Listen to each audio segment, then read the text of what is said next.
تبھی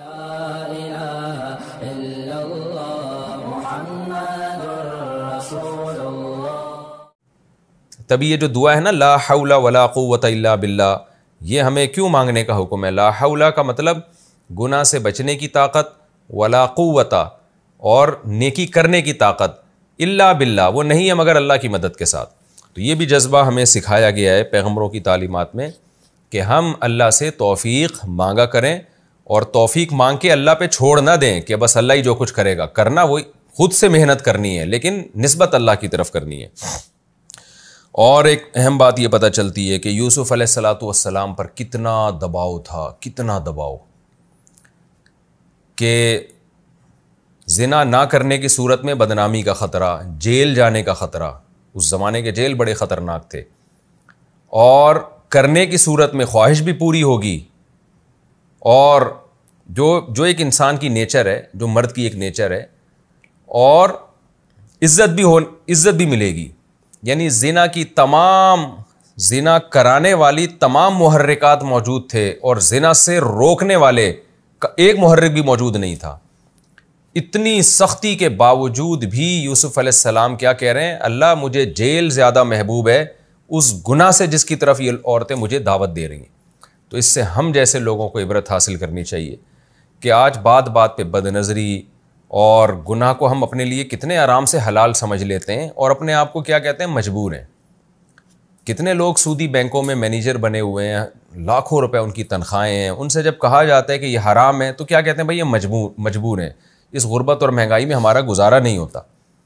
کتنے لوگ ہیں جو بد نظری کرتے ہیں، ان کو جب سمجھایا جائے بھائی یہ حرام ہے، اللہ نے نظر جھکانے کا حکم دیا، وہ کہتے ہیں یار ہم مجبور ہیں، ہم سے برداشت ہی نہیں ہوتا۔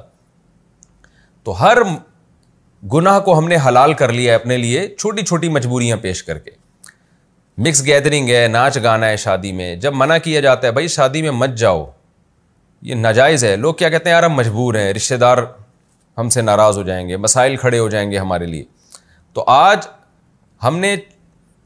معمولی آزار کو، معمولی چھوٹی چھوٹی باتوں کو اتنا بڑا بنا لیا ہے، جیسے قرآن میں آتا ہے نا وَمِنَ النَّاسِ،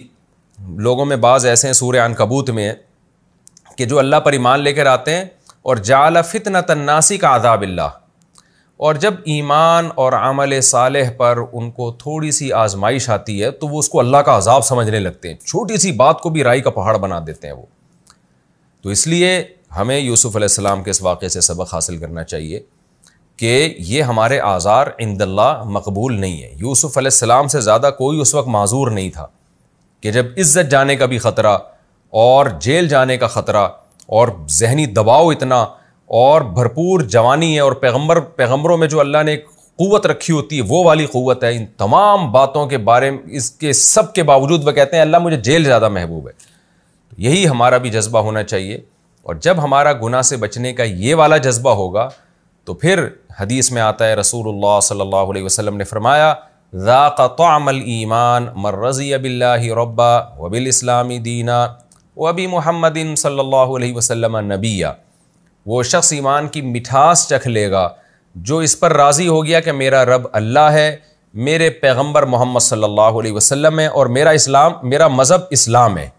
اس پہ ڈٹ جائے بس وہ کہ اب میں جو اسلام کے حکام ہے اس سے آگے پیچھے نہیں ہوں گا۔ تو آپ نے فرمایا اس کو دنیا میں اسلام کی مٹھاس محسوس ہوگی،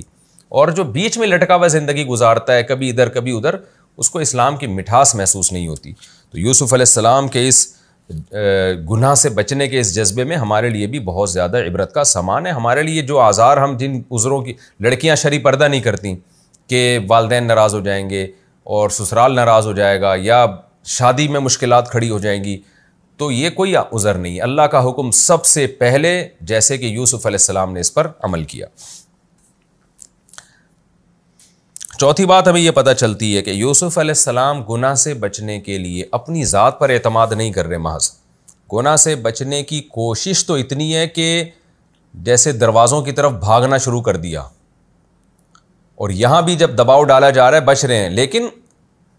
دعائیں اللہ سے مانگ رہے ہیں، توفیق اللہ سے مانگ رہے ہیں تاکہ دل میں کبر پیدا نہ ہو۔ اور کیا کہہ رہے ہیں کہ اے اللہ جیل مجھے زیادہ محبوب ہے اس گناہ سے جس کی طرف مجھے دعوت دے رہی ہیں،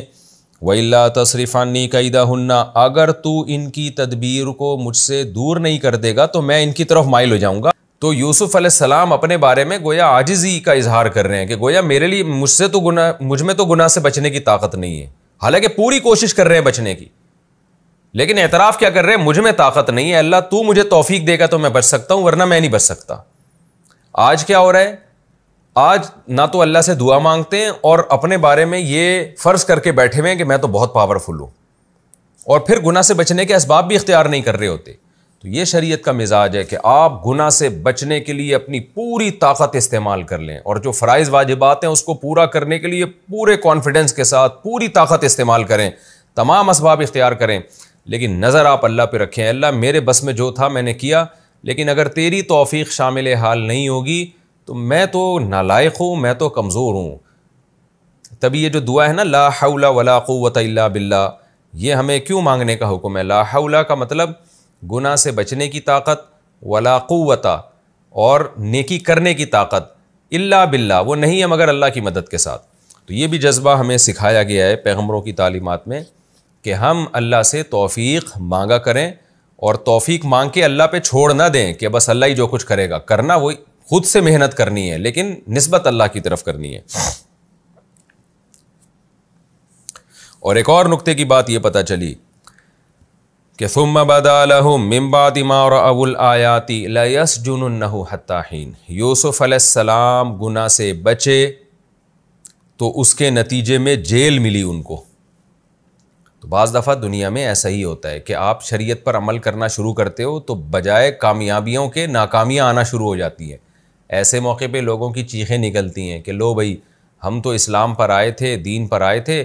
بجائے اس کے کہ پریشانیاں ختم ہوتی، پریشانیاں تو اور بڑھنا شروع ہو گئیں۔ تو ایسے موقع پہ ہمیں یہ سوچنا چاہیے کہ بھائی یہ پریشانی ایسے ہے جیسے یوسف کو جیل ملی تھی۔ تو یوسف علیہ السلام کو جیل جو ملی ہے تو اس میں اللہ نے آپ کو وہاں صبر کی بھی توفیق دی، اور وہ جیل پیش خیمہ بنی بہت بڑی ترقی کا۔ تو دین پر عمل کے نتیجے میں جب آزمائشیں آتی ہیں تو اللہ صبر کی بھی توفیق دیتا ہے اگر آپ صبر کرنا چاہو، اور پھر وہ آزمائشیں بہت بڑی ترقی کا ذریعہ بنتی ہیں۔ اگر ایسا ہونا شروع ہو جائے نا کہ ادھر دین پر عمل کیا ادھر پیسے آنا شروع ہو جائیں، عزت اور شہرت ملنا شروع ہو جائے، پھر تو ہر آدمی چلنا شروع کر دے۔ تو بعض دفعہ ایسے ہوتا ہے دین پر آنے کے نتیجے میں وقتی طور پر آزمائشیں آتی ہیں۔ تو ایسے موقع پہ یہ کہنا کہ یہ دیکھو